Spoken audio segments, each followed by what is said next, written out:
My warm greetings to one and all. I am Deepmala Sharma, bringing forth before you a very interesting lesson for the students of class 11 from their main reader book, Hornbill. The title of the chapter is Discovering Tut. The Saga Continues, and it is composed by A.R. Williams. First of all, we'll discuss the title. Discovering means किसी चीज़ को ढूंढना, कोई चीज़ जो already exist करती है उसे search करना, ढूंढना. ओके, टट क्या है? टट एक नाम है एक इजिप्शियन किंग का, जिसका नाम दरअसल टूटन खातन था, लेकिन बाद में उसने अपना नाम बदलकर टूटन खामन कर लिया एंड शॉर्ट में हम उसे किंग टट के नाम से जानते हैं. तो यहाँ हम इजिप्ट यानी कि मिस्र के इस किंग के बारे में पढ़ेंगे. एंड सबसे ज़्यादा इंटरेस्टिंग पार्ट क्या है स्टोरी में कि जब उसकी डेथ हुई थी उसके बाद उसकी मम्मी को प्रिजर्व किया गया था. जैसा कि आपको पता है कि ये एक वे है इजिप्ट में, जब भी किसी किंग या रिच पीपल की डेथ हो जाती थी तो उनकी डेड बॉडीज़ को ममीफाई किया जाता था एक प्रोसेस के द्वारा, एंड उसे कुछ केमिकल्स लगाकर उस पर पट्टियाँ बांधकर उसे प्रिजर्व किया जाता था. तो यहाँ पर किंग टट की मम्मी के बारे में हमें इंफॉर्मेशन पता चलेगी. द सागा कंटिन्यूज का क्या मतलब है? सागा का मतलब स्टोरी, लॉन्ग स्टोरी.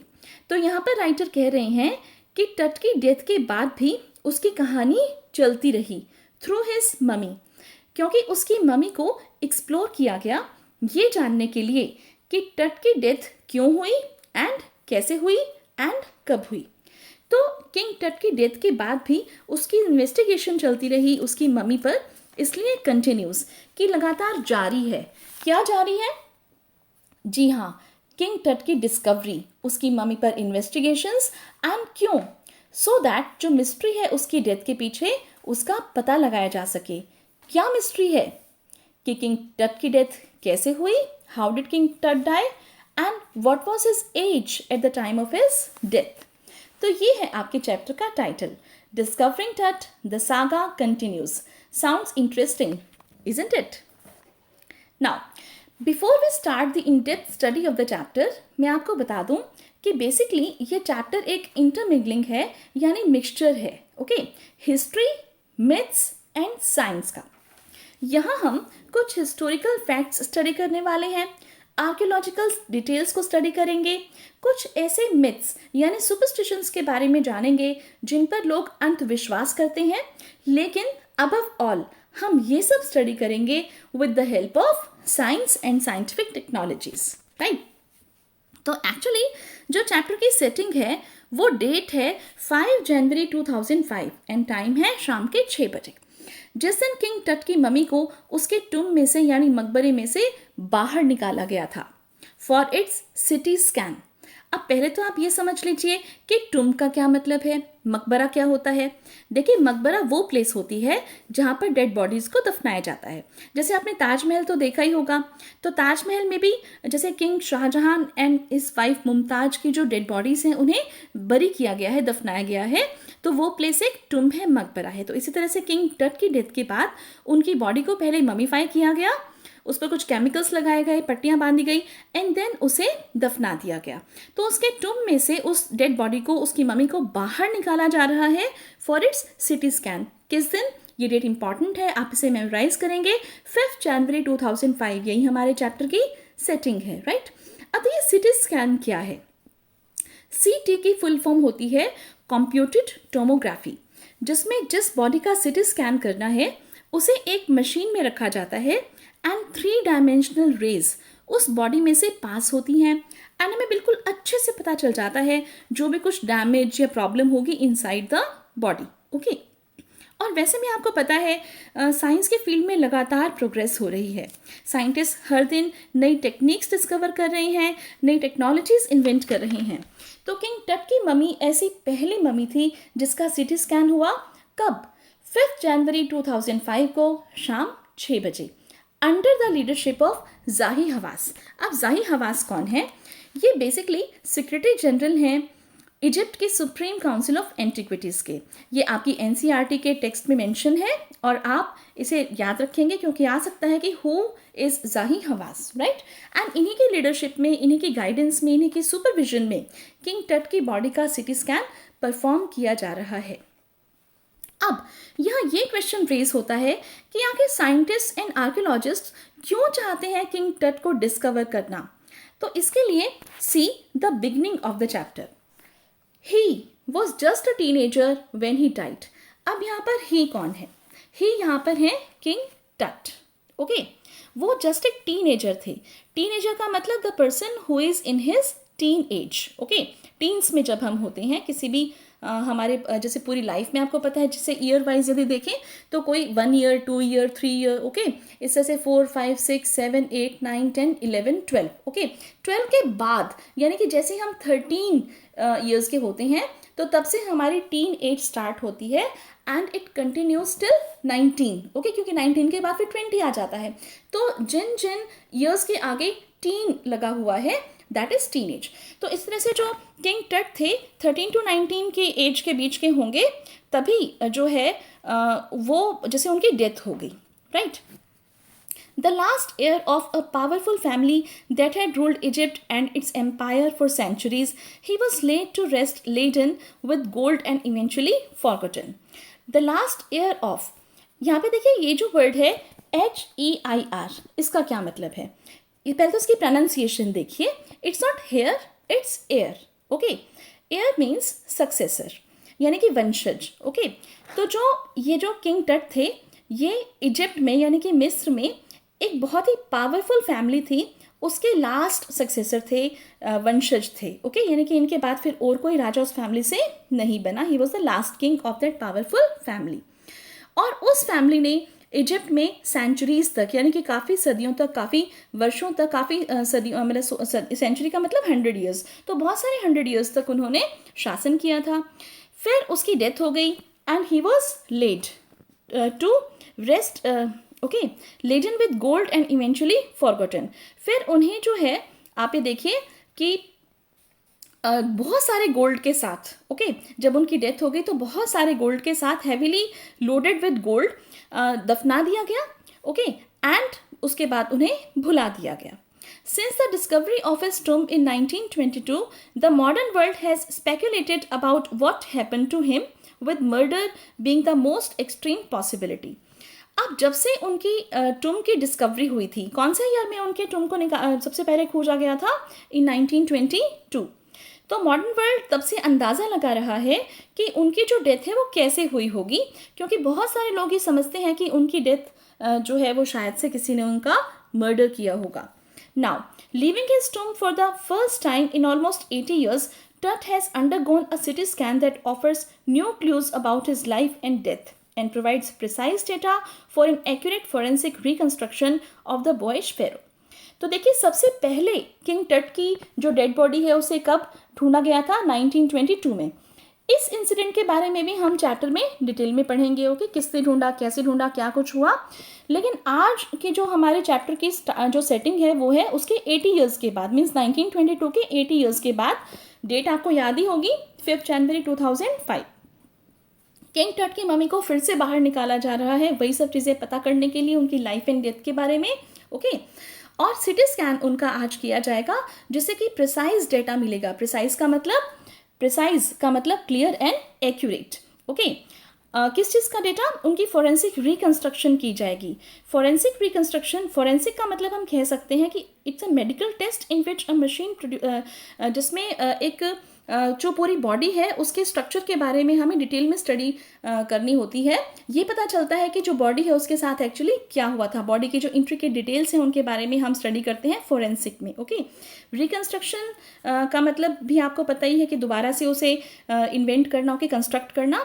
बॉयश का मतलब जैसे वो लड़का ही था जब वो किंग बना, okay. And pharaoh, this word is important. बार बार आप देखेंगे कि किंग टट को फेरो के नाम से एड्रेस किया जा रहा है।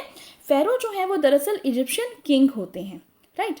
तो जैसे फॉरेंसिक रिकंस्ट्रक्शन की जितनी भी उसकी जो मिस्ट्रीज हैं, ओके, उन्हें सॉल्व किया जाएगा connected with the scientific test, okay, to solve a crime, okay ये सब चीज़ें हम डिटेल में स्टडी करेंगे इस चैप्टर में।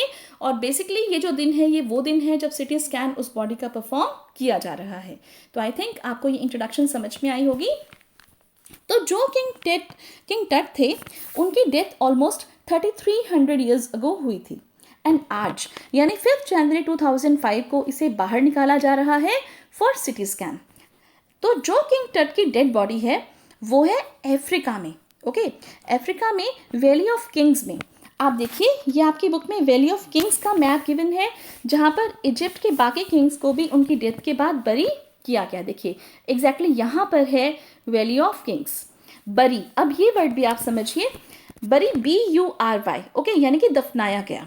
Please check the pronunciation of this word, it's not bury, it's bury, क्योंकि बहुत बार इसे मिस प्रोनाउंस किया जाता है। ब्यूरीड बोल देते हैं या ब्यूरी बोल देते हैं, बुरी बोल देते हैं, लेकिन it's not all that, it's बरी, BURY।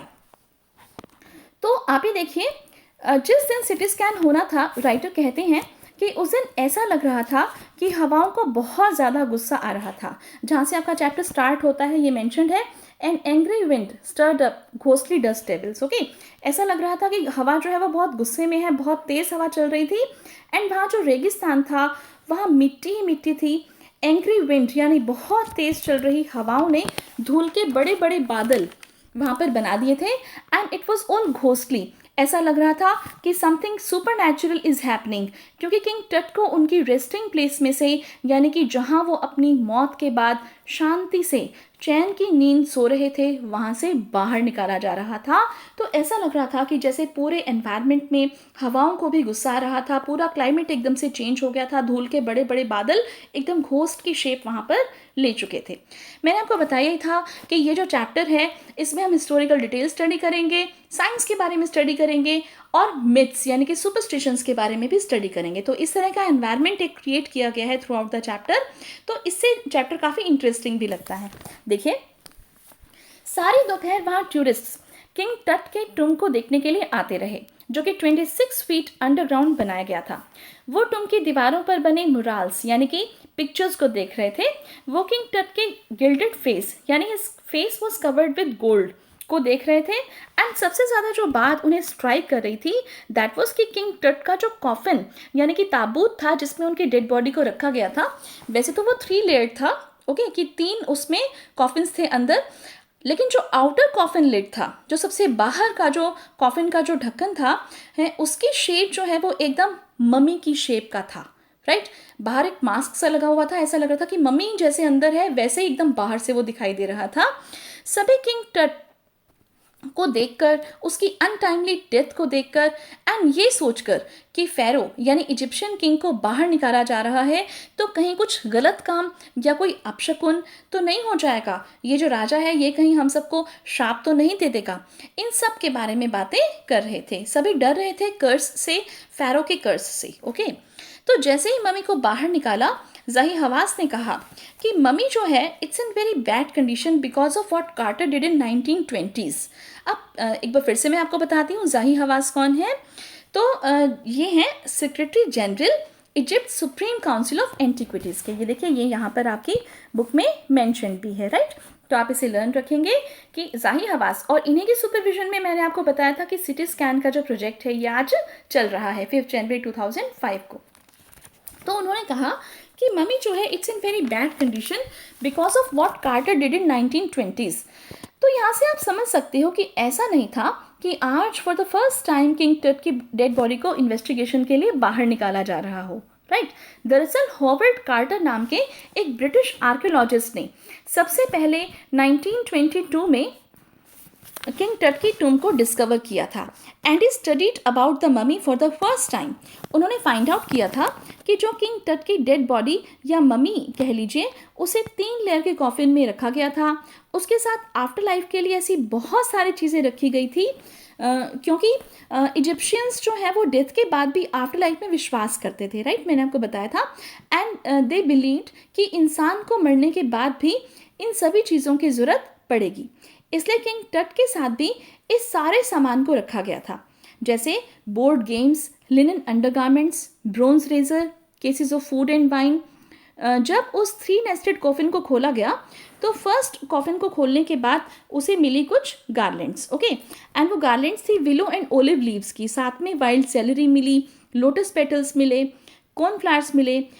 उन सब चीज़ों को देखकर ऐसा लग रहा था, देखिए हम इन्वेस्टिगेशन कर रहे हैं, राइट, कि किंग टट की डेथ कब हुई, कैसे हुई, राइट। तो ये सब चीज़ें देखकर ये अंदाज़ा लगाया जा सकता था, आर्कियोलॉजिस्ट का काम ही यही होता है कि वो ये फाइंड आउट करते हैं, ओके, कि जो ये डेथ है ये कैसे हुई, कब हुई, इन सब चीज़ों के बारे में, लाइफ एंड डेथ की डिटेल्स के बारे में स्टडी कर रहे हैं। तो इन सब चीज़ों को देखकर ये अंदाज़ा लगाया जा रहा था कि जो ये डेड बॉडी है इसको बरी किया गया था perhaps in the month of March and April, okay, क्योंकि उस समय हो सकता है कि ये सब पौधे वगैरह जो हैं ये पाए जाते हों। तो आई थिंक आपको ये पॉइंट क्लियर है।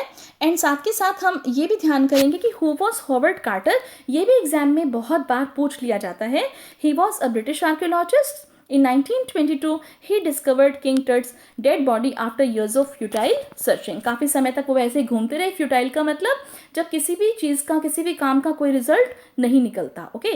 तो होवर्ड कार्टर उस समय किंग टट की डेड बॉडी को उन्होंने डिस्कवर किया 1922 में फॉर द फर्स्ट टाइम, मैंने इन्वेस्टिगेटेड दैट, राइट। तो साथ ही जैसे मान लीजिए उसकी डेड बॉडी के साथ गोल्ड का भी काफ़ी सामान जैसे वहाँ पर रखा गया था, जैसे like precious collars, inlaid necklaces, bracelets, rings, ceremonial apron, sandals, sheets, mask, all of pure gold. Even जो कॉफिन था that was also made of gold. तो इसलिए किंग टट के इस कलेक्शन को रिचेस्ट रॉयल कलेक्शन कहा जाता है। तो जब कार्टर ने 1922 में किंग टट की बॉडी को स्टडी करना चाहा तो उन्हें बहुत परेशानी हुई, ओके। बेसिकली जो किंग टट की डेड बॉडी थी वो कॉफिन से चिपक गई थी, ओके। आप देख सकते हैं पिक्चर में किस तरह से होवर्ड कार्टर इन्वेस्टिगेट कर रहे हैं इनकी डेड बॉडी को। तो वो कॉफिन से चिपक गई थी। क्यों चिपक गई थी? Because of resins. रेजिन्स जो है वो एक स्टिकी सब्सटेंस होता है। अब हो सकता है कि जैसे फ्यूनरल के टाइम पे रेजिन्स भी किंग टट की बॉडी पर डाले गए हों, राइट। तो कार्टर ने सोचा कि भाई क्या किया जाए, ये बॉडी तो बाहर ही नहीं आ रही, ओके। तो बॉडी को अलग करने के लिए उन्हें लगा कि अफ्रीका में वो थे, ओके, और अफ्रीका के उस एरिया में काफ़ी तेज़ धूप पड़ती थी एंड टेम्परेचर जो है वो 149 डिग्री फ़ारेनहाइट तक भी चला जाता था। तो उसने उन रेजिन्स को मेल्ट करने के लिए बॉडी को कॉफिन के साथ ही बाहर हीट में रख दिया, सन के अंडर रख दिया, लेकिन तो भी नथिंग बज्ड, मीन्स कुछ भी मूव नहीं हुआ, कुछ भी नहीं हो पाया। देन उसने एक चिजल से, चिजल का मतलब एक पैनी सी, जैसे मान लीजिए एक इंस्ट्रूमेंट होता है, और उसे जो बॉडी थी उसे कॉफिन से काट काट कर, ओके, अलग अलग लिम्स यानी कि बॉडी पार्ट्स को अलग अलग से काट काट कर उसने डेड बॉडी को पूरी तरह से कॉफिन से अलग किया। एंड बाद में सभी पार्ट्स को कॉफिन पर रेत बिछाकर पार्ट्स के बीच में पैडिंग लगाकर वापस रख दिया। आप सोच सकते हो कि जब उसने दोबारा से उस बॉडी पार्ट्स को वापस रखा तो रेत क्यों बिछाई होगी, सोच सकते हो? यस, ताकि जो बॉडी है वो फिर से कॉफिन से ना चिपके, राइट। अब ऑथर हमें बताते हैं कि आर्कियोलॉजी में पिछले कुछ डिकेड से काफ़ी चेंज आया है। अब आर्कियोलॉजिस्ट सामान की बजाय लाइफ एंड डेथ की डिटेल्स एंड मिस्ट्रीज पर फोकस करते हैं। फिर ऑलमोस्ट 40 साल के बाद यानी कि इन 1968 सबसे पहले तो किंग टट की बॉडी को कब निकाला गया था बाहर? इन 1922। आपको ये ईयर्स याद रखने पड़ेंगे, ओके। यहाँ पर हम बस 3 ईयर्स का ही जिक्र कर रहे हैं। जब किंग टट की बॉडी को फर्स्ट टाइम बाहर निकाला गया इन 1922, फिर सेकेंड टाइम इन 1968, और आज यानी कि 5 जनवरी 2005 जिसमें हमारा चैप्टर अंडर डिस्कशन की सेटिंग है, राइट। तो थर्ड टाइम आज बाहर निकाला जा रहा है। तो 1968 में 40 साल के बाद फिर से किंग टट की बॉडी को बाहर निकाला गया एंड उसका एक्सरे किया गया by an anatomy professor, and he found कि beneath the resin that cakes his chest, his breastbone and front ribs are missing. तो जो एनाटॉमी प्रोफेसर थे उन्होंने एक्सरे किया and he find out in 1968 की जैसे जहाँ पर वो रेजिन्स उसकी ब्रेस्ट से चिपके हुए थे वहाँ पर से कुछ, ओके, जैसे ब्रेस्ट बोन और कुछ उसके फ्रंट रिब्स थे वो मिसिंग हैं। तो हो सकता है कि कार्टर के टाइम पर कुछ ऐसी जो जैसे मान लीजिए अवशेष थे उसकी बॉडी के वो बाहर ही छूट गए हों। And today for the third time CT scan किया जा रहा है किंग टट की मम्मी का, okay, to solve the mystery about his death. How did he die and how old was he at the time of his death. तो देखिए ये mysterious questions हैं जो हमें फाइंड आउट करने हैं, जिनके आंसर देखते हैं कि क्या ये चैप्टर हमें इन क्वेश्चंस के आंसर्स दे पाएगा या नहीं। नाउ ऑथर हमें बताते हैं about the ancestors of king Tut. See I have also provided you a chart of his lineage as. तो जैसा कि मैंने आपको बताया था कि किंग टट की जो फैमिली है वो काफ़ी सदियों तक, काफ़ी सेंचुरीज तक उसने रूल किया था इजिप्ट में। एंड उनकी फैमिली के जो सबसे पहले जो पूर्वज थे उनका नाम जो हमें पता है वो थे एमेनहॉटेप थर्ड। वो या तो किंग टट के फादर होंगे या मे बी ग्रैंड फादर होंगे, ये कुछ क्लियर नहीं है। ओके लेकिन ये बहुत ही पावरफुल फेरो थे and he ruled for almost 4 decades at the height of 18th dynasty's golden age. Then उनका सन एमेनहॉटेप फोर्थ king बना and he initiated one of the strangest periods in the history of ancient Egypt। इन्होंने basically आटन यानी सन disc की पूजा start की। आटन ATEN। Okay अब ये जो pronunciation है इसको भी आप ध्यान से करेंगे क्योंकि बहुत लोग इसको एटन बोलते हैं या इस तरह से गलत प्रोनाउंस करते हैं। तो इसकी करेक्ट प्रोनाउंसिएशन है आटन ATEN। मीन्स सन डिस्क, जो हम सूर्य देखते हैं। ओके यूनिवर्स में जो सूर्य हैं उनकी पूजा स्टार्ट की एंड उसने अपना नाम चेंज करके आखिनेटन रख लिया। आखिनेटन जो है ये भी जैसे मान लीजिए एटन लास्ट में इसने ऐड कर दिया अपने नाम के, एमेनहॉटेप फोर्थ से ही became Akhenaten. Now he also moved the religious capital of the old city of Thebes to the new city of Akhetaten known as Amarna।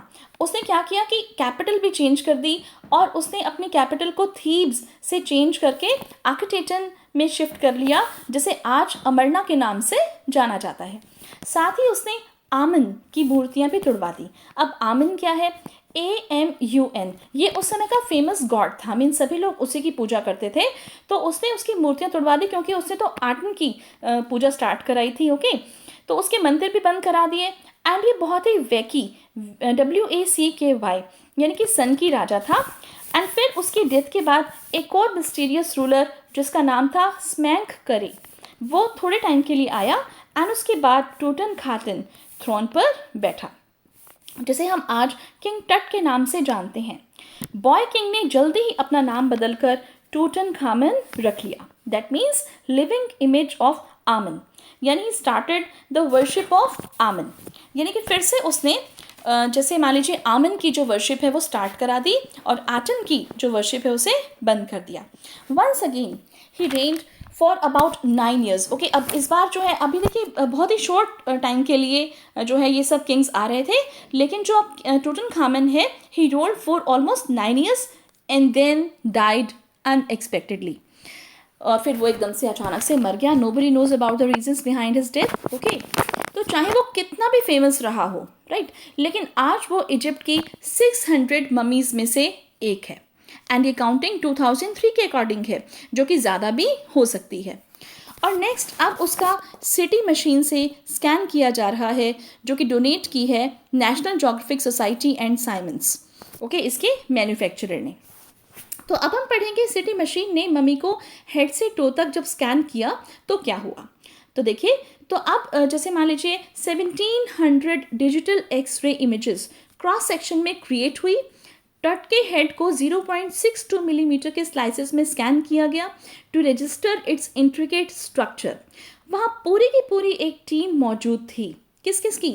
Radiology, forensics, anatomy, इन सब से रिलेटेड लोगों की, जो कि आई थी उस सीक्रेट को स्टडी करने के लिए जिसे विंग्ड गॉडेस ने प्रोटेक्ट करके रखा था। यहाँ विंग्ड गॉडेस का मतलब है कि जैसे मान लीजिए उसकी डेथ हो चुकी थी, तो हम जैसे बता ही रहे हैं कि मिथ्स से रिलेटेड भी है ये चैप्टर, तो एक ऐसा विश्वास था कि विंग्ड गॉडेस जो है वो डेड बॉडीज़ को प्रोटेक्ट करती हैं, ये उनका काम है। ओके तो विंड गॉडेस ने जिस टुम के ऊपर उसकी डेड बॉडी को प्रोटेक्ट किया हुआ था, आज एक पूरी टीम खड़ी थी साइंटिस्ट की, जिसमें रेडियोलॉजी, फोरेंसिक्स एंड एनाटॉमी ये सब वहाँ पर मौजूद थे। ओके स्टडी करने के लिए कि किस तरह से इनकी डेथ हुई थी।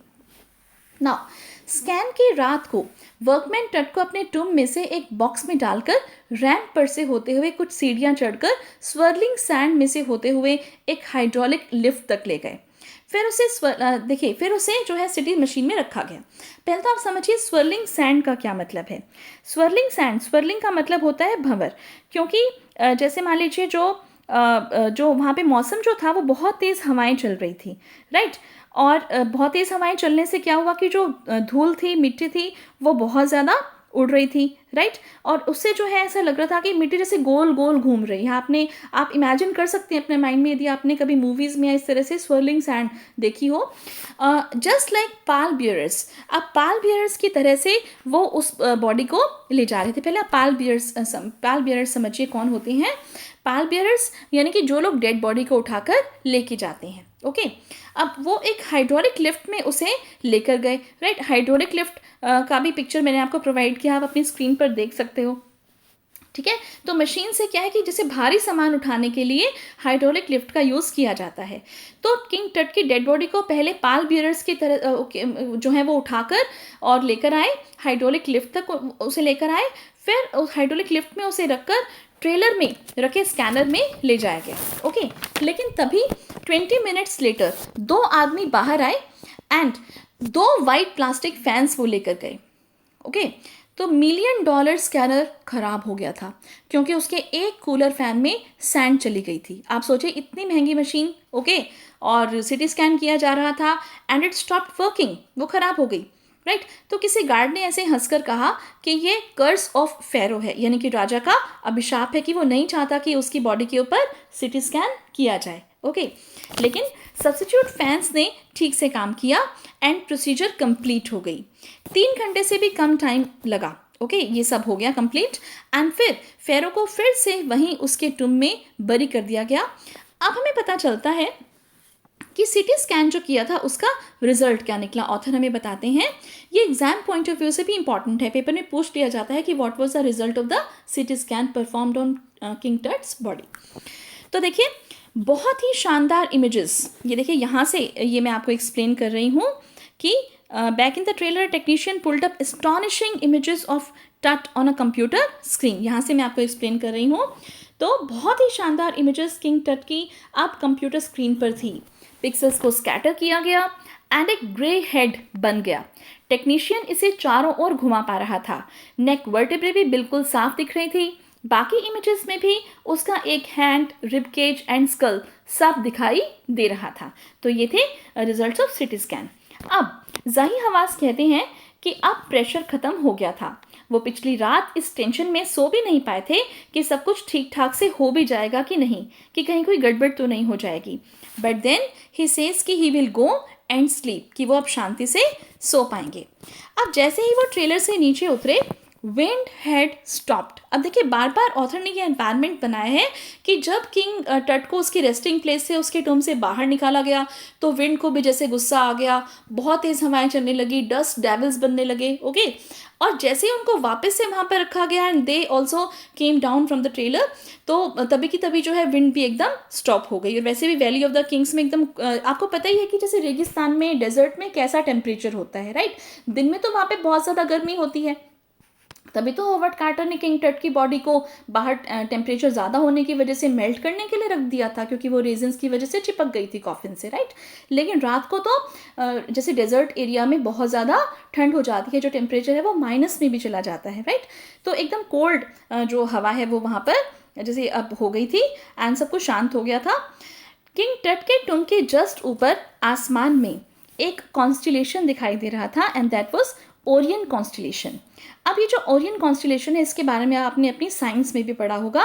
ये एक तरह का जैसे मान लीजिए ग्रुप ऑफ स्टार्स यानी तारामंडल होता है, राइट।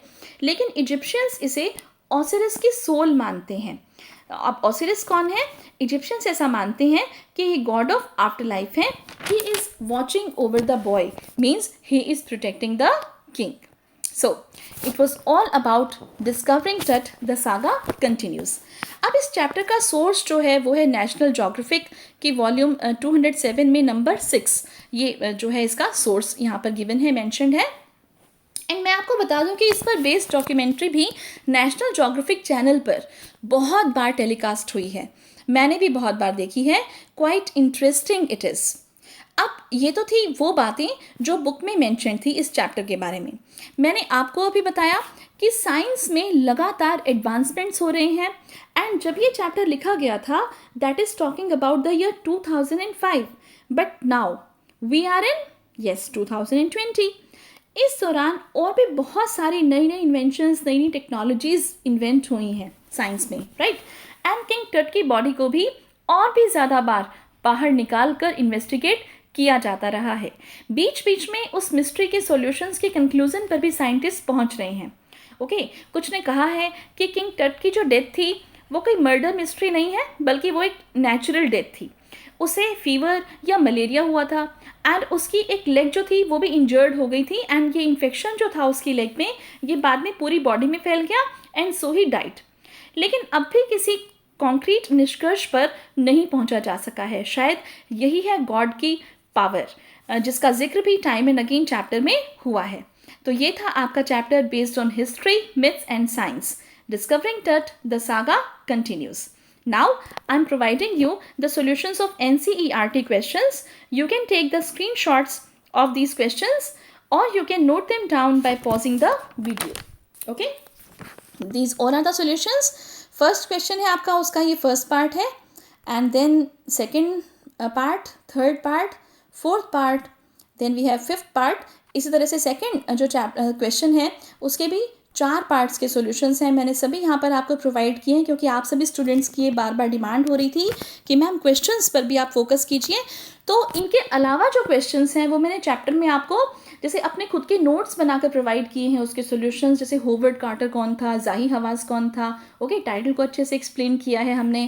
एंड मुझे ऐसा लगता है कि ये जो मेरी एक्सप्लेनेशन थी चैप्टर की discovering Tut the saga continues की, ये आपको बहुत अच्छे से समझ में आई होगी, आपका इंटरेस्ट डेवलप हुआ होगा इस तरह के फैक्ट्स को जानने में। एंड ये भी मैं आपसे कहूँगी, एडवाइस करूँगी कि जब भी मान लीजिए नेशनल ज्योग्राफिक पर आप सर्च आउट करते रहिए, बार बार ये डॉक्यूमेंट्री टेलीकास्ट होती है। ओके, तो आप वहाँ पर भी जब आप इसे देखेंगे तो आपको बहुत अच्छा लगेगा।